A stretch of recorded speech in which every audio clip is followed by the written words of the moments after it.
빌레몬서 말씀 오늘부터 몇 주 동안 좀 같이 묵상하려고 합니다. 빌레몬서 1장인데요. 오늘은 1절부터 3절까지 같이 합독으로 같이 읽도록 하겠습니다. 1절부터 3절까지 말씀 같이 봅니다. 자, 시작.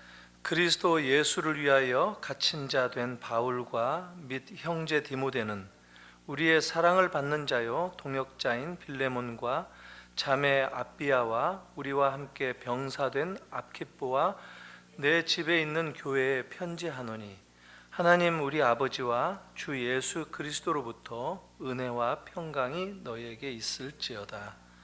아멘.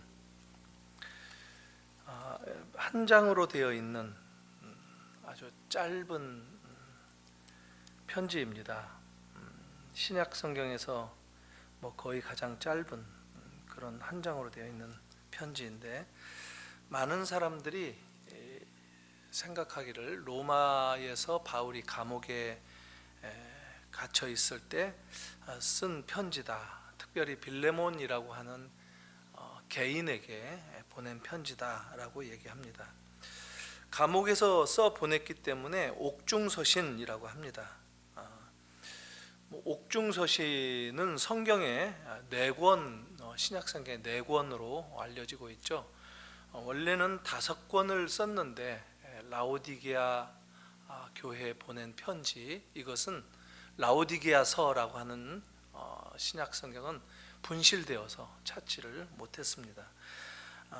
그래서 보통 에베소서, 빌립보서, 골로새서, 그리고 빌레몬서까지 해서 4권의 옥중서신이 있습니다.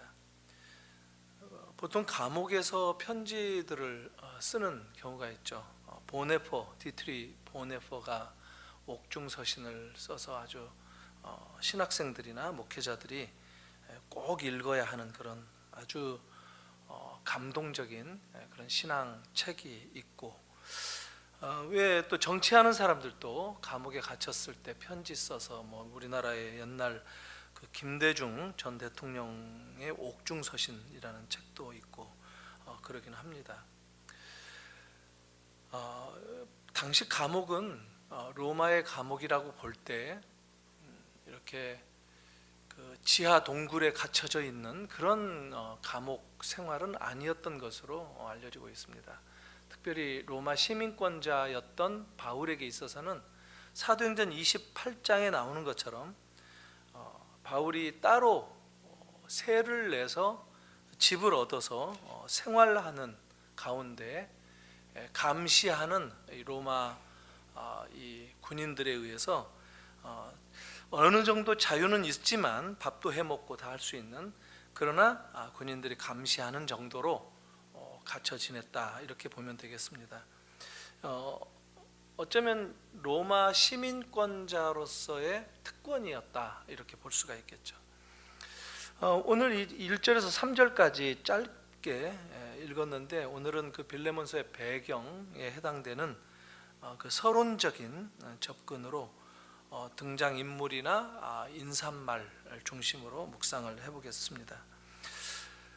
원래 편지를 쓸 때는 누가 보낸다라고 먼저 이 발신자, 편지를 쓴 저자를 앞에 소개하고, 또 이 편지는 누가 누구에게 보낸다라고 하는 수신자를 같이 쓰는 것으로 처음 서론이 시작됩니다. 지금 오늘 이 말씀에는 바울이 디모데와 같이 있다, 이렇게 형제 디모데가 보낸다 해서 주어가 바울과 및 형제 디모데는 이렇게 되어 있고, 또 그 바울의 이 형편은 예수를 위해서, 그리스도 예수를 위해서 갇힌 자 되었다, 감옥에 있다, 지금 갇혔을 때 지금 편지를 보내고 있다, 이렇게 씁니다. 보통 디모데하고 같이 있을 때는 바울은 구술을 하고 디모데가 편지를 쓰고 나중에 다시 한번 읽어주면 또 고칠 거 고치고 해서 보냈던 것이 바울과 디모데의 편지 사역이었습니다. 물론 그래서 바울은 그런 경우에 꼭 디모데와 같이 썼다는 얘기를 강조를 합니다. 빌립보서 같은 경우가 대표적이죠.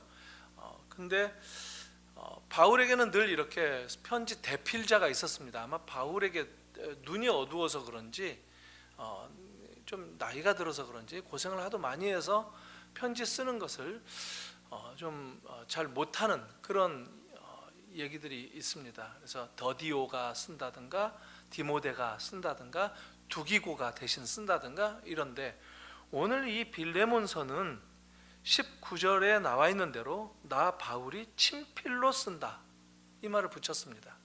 그래서 이것은 디모데가 있지만 바울이 직접 쓴 것이다 라고 말을 할 수밖에 없는 그런 편지다라는 겁니다. 아주 예외적입니다.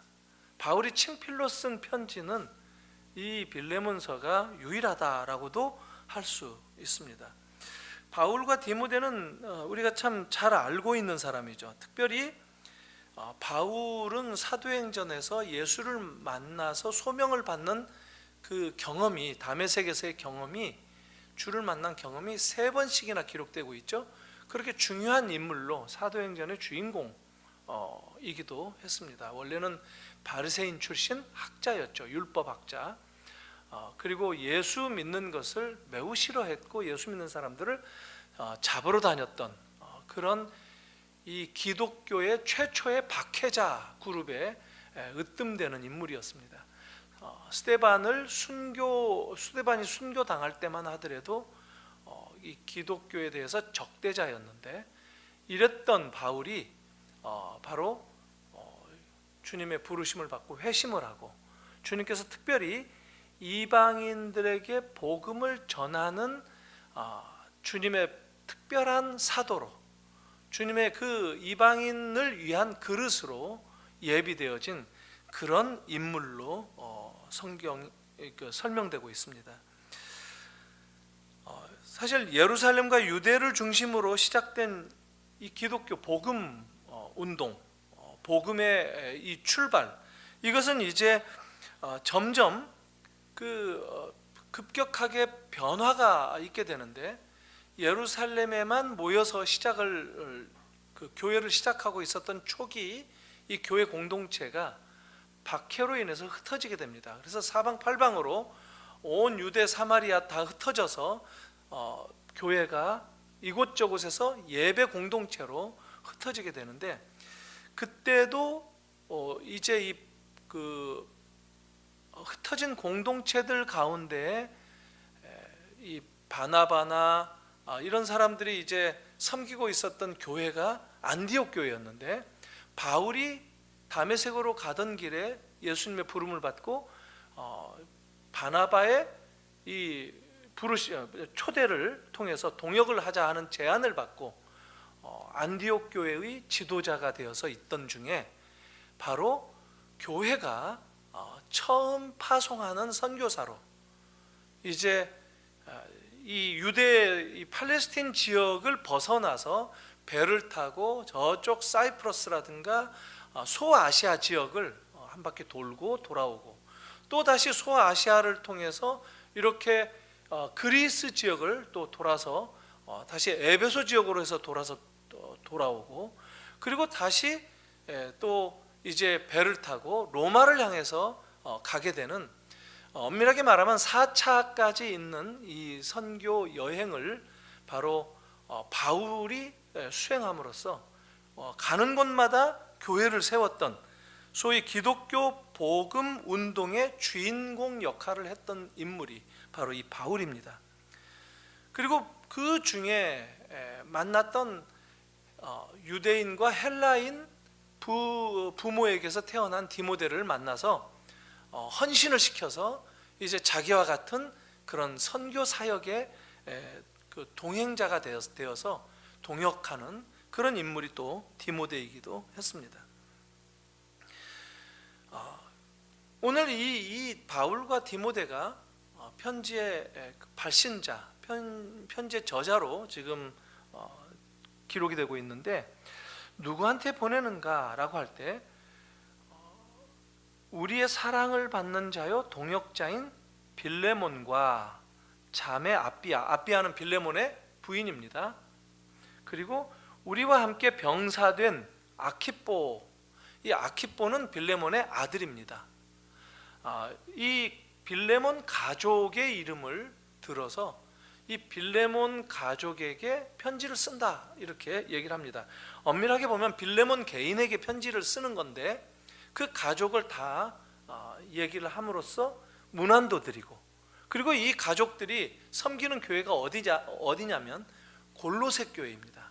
골로새 교회가 바로 이 빌레몬의 집에서 모였던 그런 교회이기도 했습니다. 빌레몬은 사실 바울에 의해서 예수를 처음 믿은 사람입니다. 바울에 의해서 신앙이 자라게 됐고 교회에 헌신하게 되었고 자기 집을 교회로 내어놓을 만큼 아주 잘 믿는 그런 그리스도인이 되었습니다. 어떤 면에서 보면 바울이 믿음 안에서 나았다 이런 얘기를 해도 틀린 말이 아닌 만큼, 그래서 바울과 빌레몬의 관계는 이 예수 안에서 예수를 믿게 만들어준 어떤 그 교회의 목회자와 또 성도와의 그런 아주 친밀한 관계, 그 관계 속에 있는 빌레몬에게 편지를 보낸다라는 것이었습니다. 이 빌레몬이 오늘 이 7절에도 읽지는 않았지만 7절에도 잠깐 나오는데, 형제여, 이게 빌레몬입니다. 성도들의 마음이 너로 말미암아 평안함을 얻었다. 내가 너의 사랑으로 많은 기쁨과 위로를 받았다. 빌레몬이 어떤 신앙생활을 하는 인물인가 하는 것이 이 한 구절에 의해서 분명하게 드러나고 설명이 됩니다. 바울에게도 아주 큰 기쁨을 주었고 위로를 주었던 성도였다라는 겁니다. 어떻게 하면 기쁨을 줄 수 있고 위로를 줄 수 있습니까? 아마 교회를 섬기는데 교회를 이 구석구석 좀 돌아보면서 힘들어하는 사람이 없는가, 어떤 정말 기도 제목을 가지고 문제를 해결하고자 하는 그런 성도는 없는가, 그런 사람들을 위해서 손을 내밀고 함께 기도해주고, 또 고난 중에 있는 성도는 없는가, 같이 보살펴주고, 또 상처받은 사람은 없는가, 또 상처받은 사람들에게 힘이 되어주는 그런 역할을 아마도 감당했을 것이다. 그래서 목회를 돕고, 그래서 교회가 평안하게 되도록 하는 그런 역할들을 빌레몬이 감당했을 것이다 하는 것 때문에 바울은 나에게 기쁨이 되었고 위로를 주는 그런 형제였다라고 얘기를 합니다. 물론 빌레몬은 감독이라든가 장로였다라는 말이 없습니다. 또 목사도 아니었습니다. 빌레몬은 그냥 사업하는 비즈니스맨이었습니다. 그냥 일반 성도였어요. 부유한 성도였는데 자기 집을 교회가 사용하도록 내어줄 수 있을 만큼 넉넉한 그런 형편에 있었으면서도 또 신앙적으로는 굉장히 신실한 그런 사람들이었다라는 겁니다. 사람들의 필요를 돕고 또 사람들을 격려하고 함께 신앙적인 경험, 하나님을 경험하는 하나님의 역사하심을 함께 나누면서 성도들을 격려하는 그런 신앙인이었다라는 겁니다. 부인은 이 아피아라는 여인이었고, 또 아들도 이 아키포라고 하는 이 아들은 나와 같이 여기 지금 우리와 함께 병사되었다, 군사되었다라는 얘기는 뭐냐면, 지금 이 아들 아키포가 헌신해서 목회 활동을 하는 그런 동역자다라는 얘기입니다. 군사되었다는 얘기는 그리스도의 군사가 되었다라는 그런 뜻입니다. 그래서 복음의 동역자로 그 가정에서 일꾼도 나와서 바울과 같이 목회를 함께 하는 그 아들이었다라고까지 얘기를 합니다.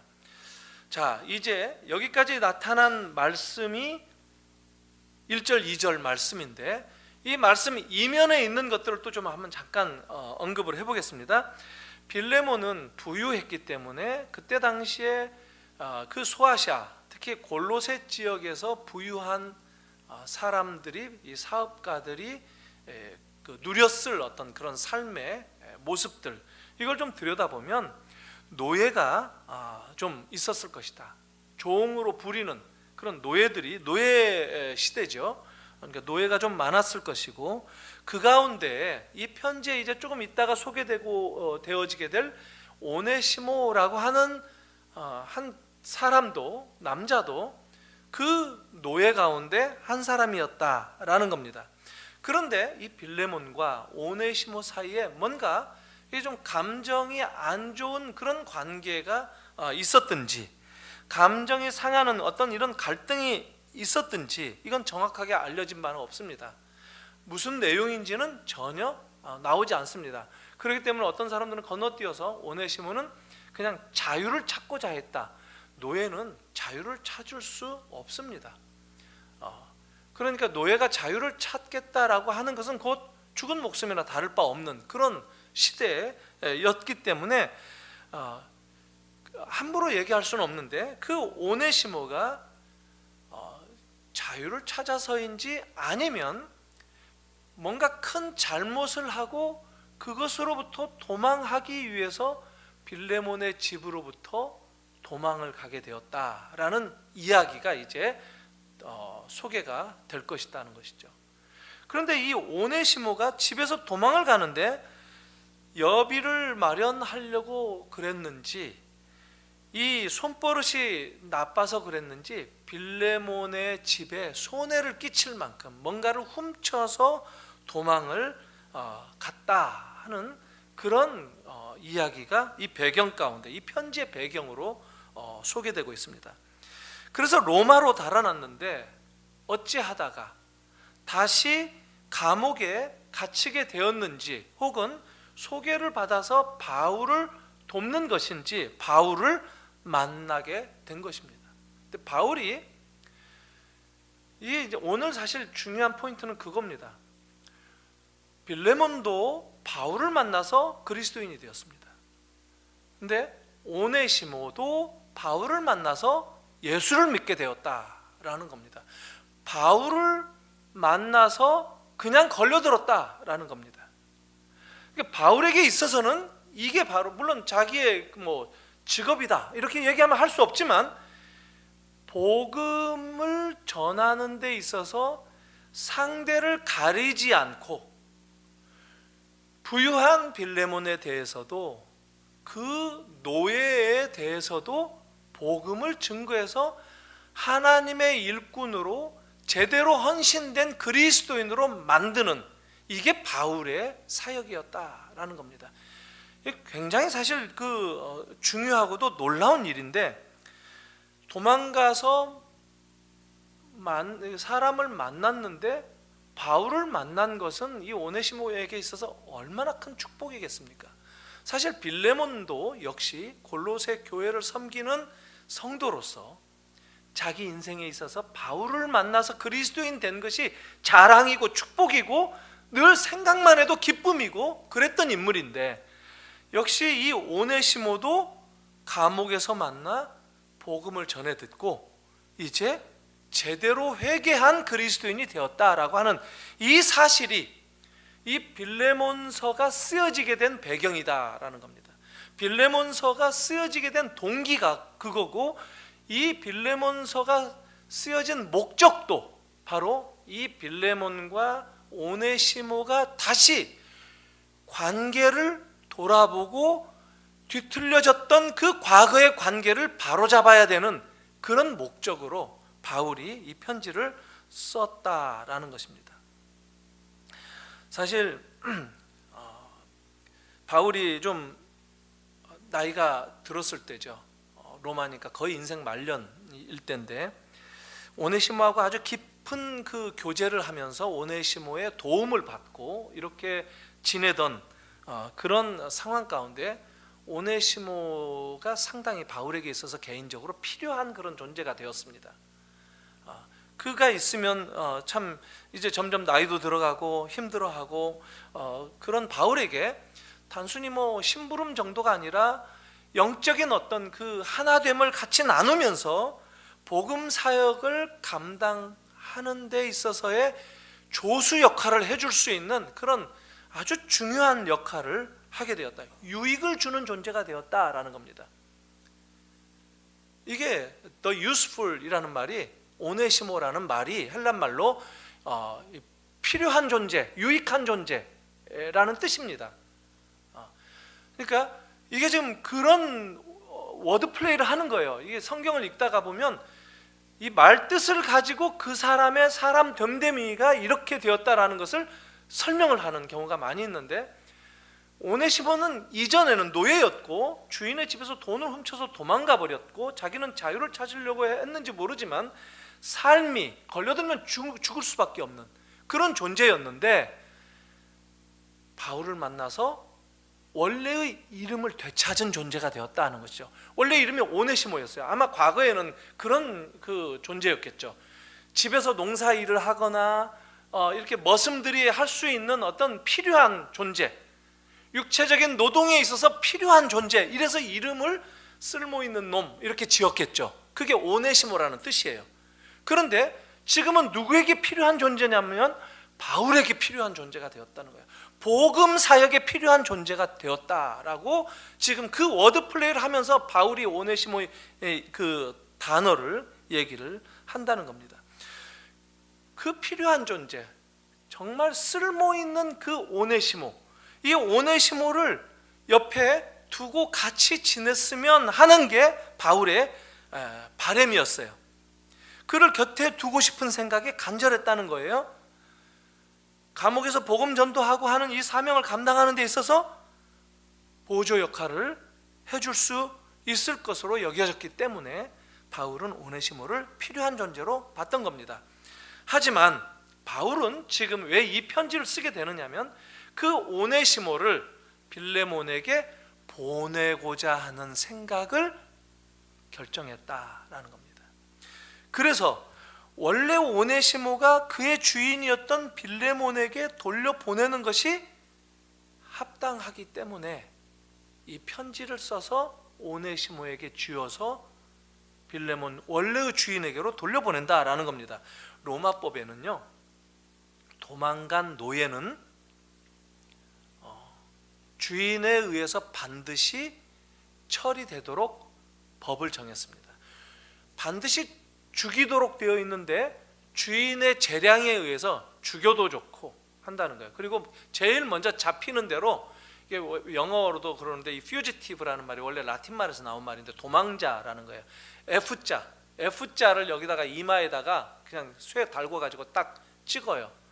소 도장 찍듯이. 이는 도망자다. 뭐 왜 그 스카렛 레터라고 하는 그 소설을 보면 이 간음한 여자에게 가슴에다가 옷 가슴에다가 A자를 새겨서 달잖아요. 이건 어덜터리라는 얘기입니다.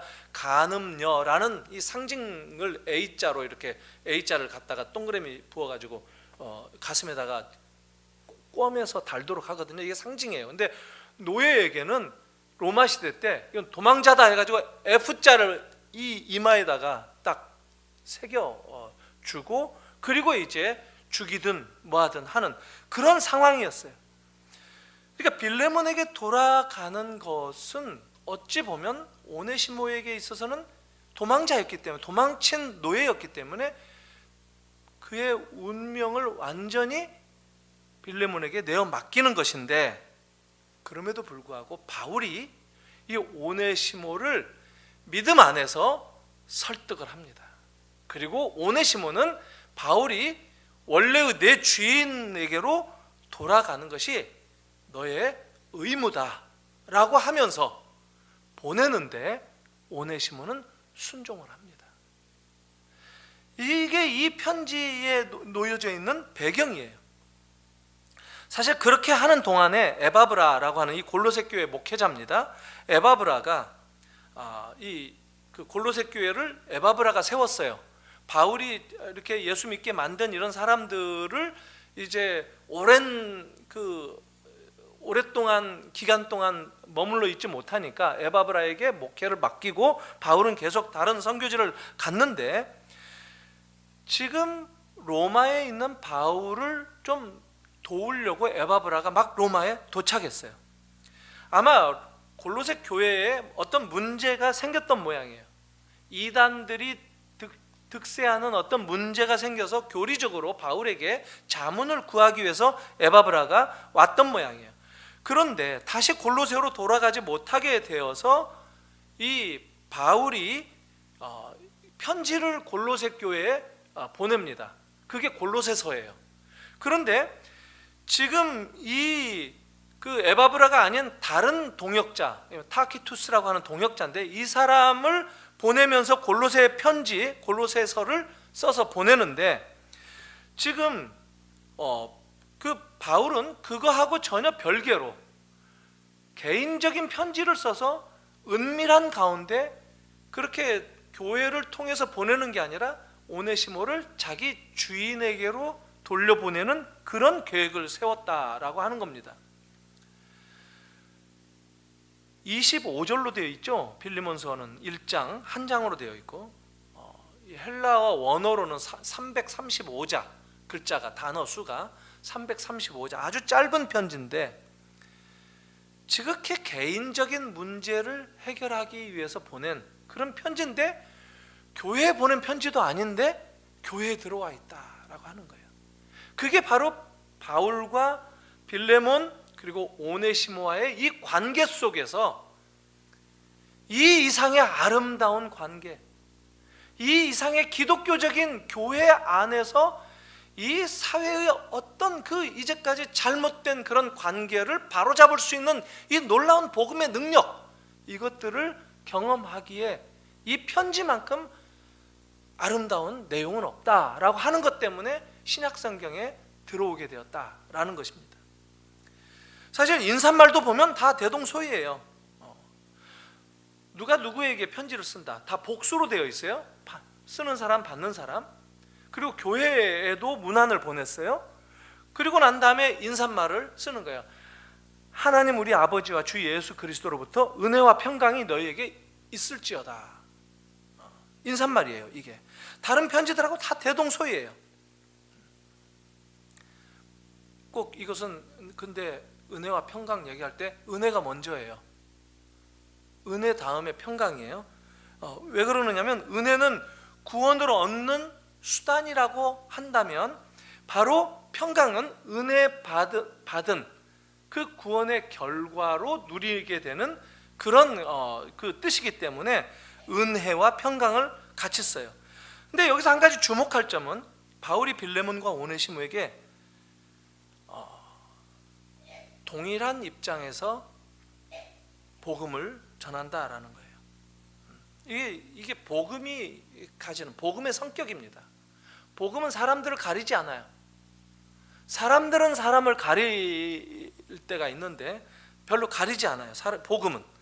그래서 빌레몬을 위해서도 복음은 존재하고 오네시모에게도 복음은 존재한다는 거예요. 복음은 오네시모에게도 유익을 준다라는 거예요. 바울은 이런 그 기준을 어떤 근거를 가지고 세울 수 있었겠습니까? 뭐냐면, 우리 모두는 다 하나님 앞에서 똑같은 죄인이다라는 거예요. 그래서 하나님의 구원을 다 필요로 하는 존재들이다라는 거예요. 부자라 할지라도, 주인이라 할지라도, 가난한 사람, 노예라 할지라도 다 죄인이고 예수 그리스도의 은혜가 필요한, 구원이 필요한 그런 존재들이다라는 거예요. 그런 면에 있어서 바울은 차별 없이 모두가 구원을 필요로 하는 사람들로 생각했기 때문에 복음을 누구에게나 선포할 수 있었다라는 겁니다. 로마서 1장에 그 말씀이 나오죠. 복음은 모든 믿는 자에게 주시는 하나님의 능력이다. 복음은 부자나 가난한 자나 다 필요하다 하는 겁니다. 복음은 남자나 여자나 가리지 않고 다 모두에게 필요하다라는 거예요. 복음은 어린아이에도 필요하고 노인들에게도 필요하다라는 거예요. 더 나아가서 복음은 한국 사람만이 아니라 베트남 사람만이 아니라 모든 국적을 초월해서 모든 사람들이 다 복음을 필요로 한다라는 겁니다. 노동운동은 가난한 노동자들이 필요한 것일지 모르지만 복음은 안 그래요. 사실 노동운동도 사업주나 노동자나 다 필요한 것이죠. 그런 것처럼 복음은 모두를 위해서 하나님의 자녀로 모든 인간을 만들어내는 능력이다라는 겁니다. 거기에 인위적인 구분도 없고 편파적인 어떤 그런 편가름도 없고 또 계급이나 이런 계층도 없다라는 겁니다. 사실 부끄러운 얘기인데 어떤 교회들은 이런 얘기 종종 들을 때가 있죠. 자기네 교회는 중산층 교회다 이런 얘기를 해요. 이건 정말 아주 웃기는 얘기입니다. 그런 교회는 뭐 사실 그런 교회가 존재한다면 그건 교회에 아주 부족한 교회죠. 교회가 아닐 수도 있는 거죠. 저 또 구로동에 가면 우리는 뭐 노동자 교회다 뭐 이런 교회도 있는데 그것도 좀 웃기는 교회예요. 그런 건 교회가 아니에요. 사실 뭐 대학생 선교회 CCC 같은 경우에 우리는 대학생 선교회 교회다 해가지고 교회를 따로 만들었어요. 그것 때문에 처음에 이게 70년대 말 80년대 초 얘기입니다. 파라처치 무브먼트가 어떻네 뭐 교회를 어떻네 이런 얘기가 한참 나왔죠. 대학생들끼리 같이 모여서 함께 예배한다는 거예요. 그건 가능해요. 예배는 가능해요. 누구라도 가능해요. 주일학교도 같이 예배하는 거니까 가능해요. 그러나 그것은 엄밀한 의미에 있어서 그냥 일반적인 공동체다 이렇게 말할 수는 있지만 교회다, 에클레시아다 라고 얘기한다면 그것은 어폐가 있는 얘기예요. 대학생들만 교회를 이룬다? 이런 것은 좀 넘어간 얘기라는 거죠. 오버한 것이다 라는 것이죠. 교회는 모든 사람들이 함께 섞여 있는 그런 게 특징입니다. 복음의 능력이 모든 죄인들을 하나님의 자녀로 만드는 능력이 있는 것처럼 교회는 다 하나님의 교회로 선다라는 거예요. 교회는 누구누구만을 위한 교회 그런 게 없다라는 거예요. 그거는 인간들의 모자란 어떤 그런 본성들이 만들어낸 것이지 성경적인 것은 아니다라는 겁니다. 바울의 이 복음을 전하는 사역의 이 원리, 또 바울의 그런 가운데서 드러나고 있는 바울의 태도, 이것을 주목하고 우리가 배워야 할 필요가 있는 이유가 바로 이것 때문입니다. 모든 사람들이 복음을 선포하는 대상이다라는 겁니다. 모든 사람들이 하나님의 구원을 필요로 한다라는 거예요. 모든 사람들이 하나님의 은혜를 갈망하고 있고 기다리고 있다라는 겁니다. 이 세상은 하나님의 은혜를 필요로 한다라는 겁니다. 누구라도. 또 바울은 빌레몬과 오네시모에게 복음을 어떻게 가르쳤느냐면 이 은혜의 복음을 어떻게 깨닫게 했느냐면 사실 우리들이 이렇게 그 말씀을 배우고 그럴 때 본받아야 될 아주 중요한 원칙인데 바울은 삶 속에서 매우 구체적으로 아주 실제적으로 실천할 수 있도록 복음을 가르쳤다라는 겁니다. 그냥 머릿속에 담아서 이렇게 깨우치는 그런 아카데믹한 이런 게 아니라 내 삶으로 반영하고 내 삶으로 쫓아갈 수 있도록 실천적으로 가르쳤다라는 겁니다. 지금 빌레몬이 오네시모를 이제 만나게 될 터인데 만나면 어떻게 되겠어요? 막 속에서 뭐가 부글부글 올라오겠죠. 근데 뭘 내밀어요? 편지를 내밀어요. 그래서 너 뭐야? 보겠죠. 근데 편지를 딱 보니까 바울이 친필로 쓴 편지예요. 그러면서 이제 오네시모 이놈이 바울을 하면서 이제 생각이 막 복잡해지겠죠. 편지를 읽어요. 너도 내가 낳았지만 그 오네시모도 내가 옥중에서 내가 낳은 아들이다. 이렇게 얘기해요. 나의 형제다라고 얘기해요. 지금 빌레몬에게는 오네시모가 어떤 관계예요? 주와 종, 노예 관계예요. 노예, 주인이고 노예예요. 그런데 바울이 개입되어 있어요. 바울은 자기 아버지와 같은 존재예요. 그런데 바울이 나의 사랑하는 형제다라고 오네시모를 얘기하고 있어요, 편지에. 그러면 지금 족보가 어떻게 되는 거예요? 자기의 영적인 아버지가 형제로 얘기하고 천거하는 그 편지의 내용을 읽을 때 오네시모에게 어떻게 대하겠어요? 그리고 내가 말하는 것을 네가 순종함으로 들을 줄을 내가 알고 이 편지를 쓴다고 얘기를 해요. 바울은 정말 아주 치밀하게 쓰는 사람이에요. 선수를 쳐요. 도망갈 수 없도록. 근데 빌레몬은 이미 도망갈 사람도 아니에요. 빌레몬은 아주 신실한 사람이에요. 빌레몬은 이미 바울에게 기쁨을 주었고 위로를 주었던 그런 인물이에요. 그런데 내가 나이 들어서 이제 살면 얼마나 살겠니 하면서 그 오네시모를 다시 내게로 보내다오. 내게 필요하다 라는 글을 읽어요, 편지에. 그럼 빌레몬이 그 오네시모를 불에 지져가지고 F자를 이마에 새겨야 되겠습니까? 아니면 그냥 십자가 형틀로 해서 죽여야 되겠습니까? 여비도 두둑히 넣어주고 옷도 갈아입혀주고 옷보따리도 새로 이거 사도 바울 갖다 드려라 하면서 다시 바울에게로 보내야 되지 않겠느냐 말이죠. 이게 이 빌레몬서가 가지는 내용인데 이게 복음의 능력이다라는 거예요. 복음은 우리 사람들을 그렇게 변화시키는 힘이다라는 겁니다. 이 능력을 우리가 보면서 복음을 향한 우리의 이 어떤 그 간절한 소망하는 마음, 복음이 이런 거구나라고 하는 그 기대감, 이런 것들을 가지는 것이 필요한 것입니다. 지금 여기서 나왔지만 이 빌레몬도 그렇고 오네시모도 그렇고 둘이 서로 뭔가 관계가 틀어졌죠. 그런데 그 관계가 바로 잡혀지겠죠. 서로 맺힌 거 풀고 용서 못할 거 없이 용서하게 되고 완전한 변화를, 관계 속의 변화를 만들어낼 것입니다. 이게 복음의 능력이에요. 복음은 사람들의 관계를 이렇게 변화시키는 힘이다라는 거예요. 빌레몬도 오네시모도 이렇게 복음을 받아들였어요. 그리고 그런 샘플이기 때문에, 그런 모델이기 때문에 성경을 통해서 우리에게 얘기하고 있는 겁니다. 우리가 복음을 그렇게 받아들이기를 성경이 원한다는 거예요. 우리들이 복음을 그렇게 받아들여서 복음의 그런 우리를 변화시키는 능력 가운데 우리가 변화되라 하는 거죠. 그래서 있는 그대로 복음을 받아들여서 하나님의 사람으로 우리의 인격이 변화되고 바뀌어져야 된다는 것이죠.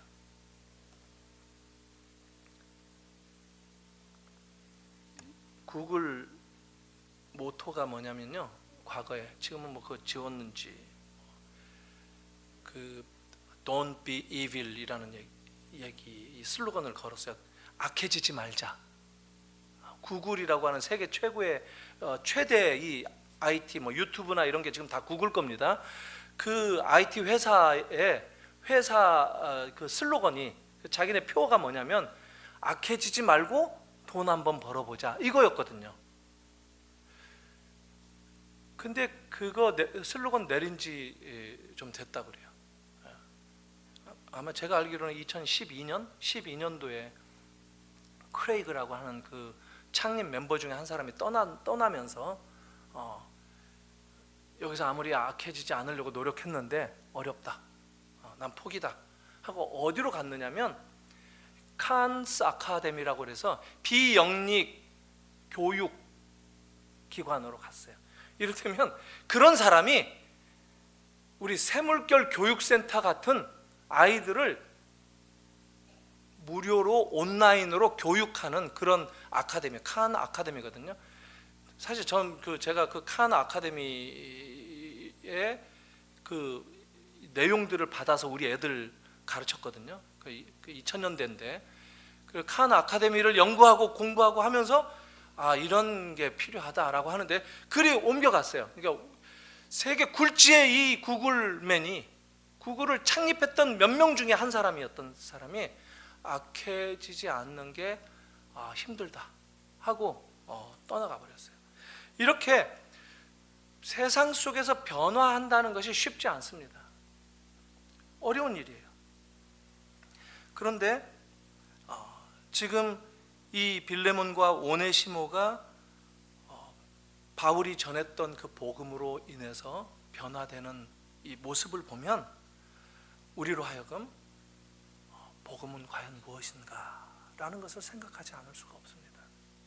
왜 우리는 내 있는 성격, 기질, 있는 그대로를 다 가지고, 기질은 바꿀 수 없다 해서 기질은 나쁜데 예수는 믿을 수 있다라고, 물론 기질을, 험한 기질에서 성질이 급할 수도 있고 이런 예수 믿는 사람들이 있을 수 있죠. 베드로처럼 그걸 뭐라고 그러죠?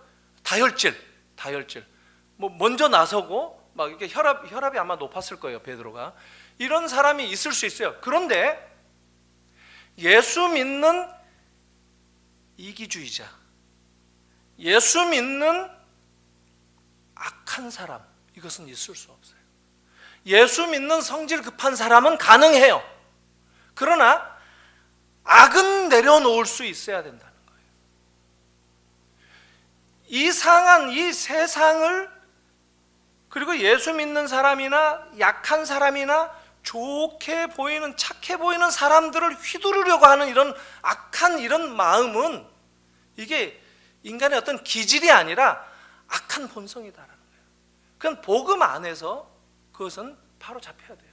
우리들이 예수 믿을 때 그건 정말 진지하게 이런 말씀들을 통해서, 주님, 저도 빌레몬과 같이, 오네시모와 같이 복음의 그 변화시키는 능력 안에서 주님 앞에 내가 새로워지는 그런 인생을 향해서 순종하기를 원합니다 라고 하는 이런 기도가 같이 나와져야 된다라는 거예요. 12절 보면은 바울은 오네시모를 자기 자신의 신복이다라고까지 얘기해요. 신복은 헬라어로는, 우리말로는 꼬봉이다 이런 식인데, 이 헬라어로 뭐냐면 이게 심장이다라는 뜻입니다. 심장. 번역 잘못된 거예요. 자기 자신의 심장이다는 거예요. 걔 없으면 내가 죽는다는 거예요. 내게 가장 소중한 사람이다라는 거예요. 내가 그만큼 사랑한다라는 얘기예요.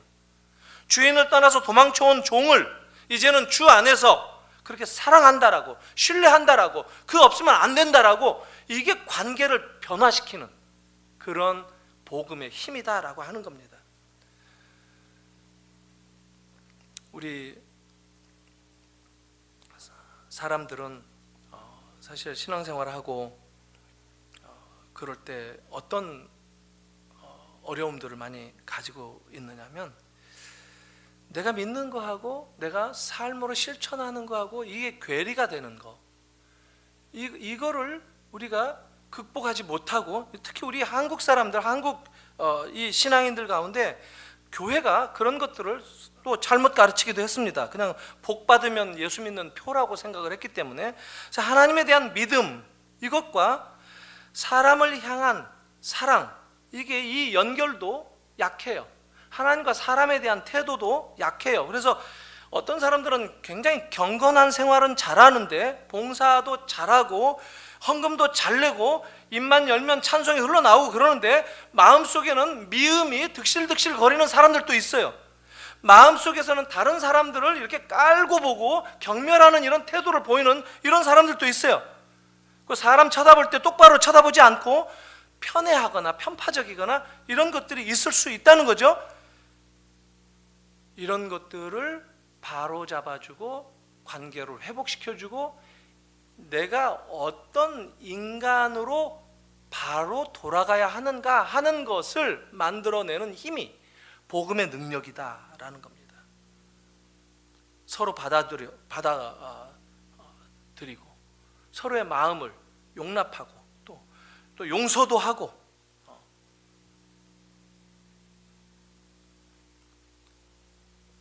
이런 면에 있어서 바울의 복음이 얼마나 효과적으로 전파되었는지, 이것을 우리가 좀 묵상을 해볼 필요가 있다 하는 겁니다. 계속 이 빌레몬서를 통해서 용서의 문제, 사랑의 문제, 여러 그 주제를 가지고 몇 주 동안 좀 생각을 해보겠는데, 많은 사람들이 1세기 당시에 이 상황 속에서 바울이 노예를 주인에게로 다시 되돌려 보내는 그런 의무를 보이는 것은, 바울이 노예 제도를 철폐하지 못한 그래서 성경은 노예 제도를 인정하는 그런 책이다, 이렇게 굉장히 비판하는 사회운동가들이 있기도 합니다. 근데 한번 생각해 보십시다. 아까 얘기한 대로 주인에게로 돌려보낸 거 맞습니다.